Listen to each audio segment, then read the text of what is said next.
Plan B, किसी पेड़ के तने को खोखला करके उसमें रहना।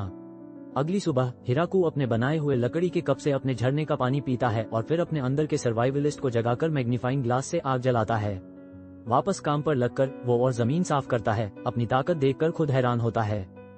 अनंत ऊर्जा मोड काफी काम का साबित हो रहा है। हालांकि हम सभी जानते हैं कि जब रोमांस आएगा तो ये फीचर असली कमाल दिखाएगा। जैसे ही वो काम करता है, एक राक्षसी खरगोश उस पर ऐसे हमला करता है जैसे वो जगह का मालिक हो। सच से हिराकू उसे अपने औजार अभी भी खेती बाड़ी वाले से मारता है और उसे तुरंत रात के खाने में बदल देता है। बाद में जब वो आग पर उसके मांस को भून रहा था तो वो सोचता है कि कैसे ये हैप्पी एक्सीडेंट एक बुरे ब्रेकअप लाइन जैसा लगता है। R.I.P. खरगोश, तुम खाद और कबाब के लिए मरे। हिराकू का अगला प्रोजेक्ट एक टॉयलेट। वो एक बनाता है लेकिन उसका इस्तेमाल नहीं कर सकता क्योंकि यह बहुत। अरे यार, हिराकू के कपड़े उतर गए। जंगल में भी शर्म तो आती है। खैर, झटपट भाग के वो खेती शुरू कर देता है। आलू, प्याज और दूसरी सब्जियों के सपने देखते हुए। दिन खत्म होते होते जमीन तो तैयार, पर बीज नहीं है।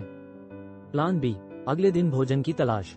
लेकिन अरे वाह, अगली सुबह पौधे पहले ही उगाए हैं। हिराकू सोचता है कि क्या खेती के औजार का शुक्रिया अदा करना चाहिए या ये दुनिया बोने के चरण को ही छोड़ देती है। अपनी फसलों को फलता फूलता देख वो एक बाड़ बनाता है और जंगली जानवरों को दूर रखने के लिए एक रक्षात्मक खाई खोदता है।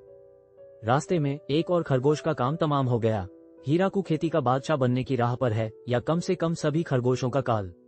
कुछ ही दिनों में अपने अकेले खेती के सफर में हिराकू ने अपनी छत वाली झोपड़ी को जमीन में खोदकर अपग्रेड किया, क्योंकि जंगल में भी एक आदमी को सोचने के लिए जगह चाहिए होती है।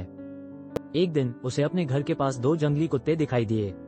वे भद्दे थे लेकिन दुश्मन नहीं, इसलिए उसने उन्हें अपनी खाई पर एक तख्ता लगाकर अपने पास बुलाया।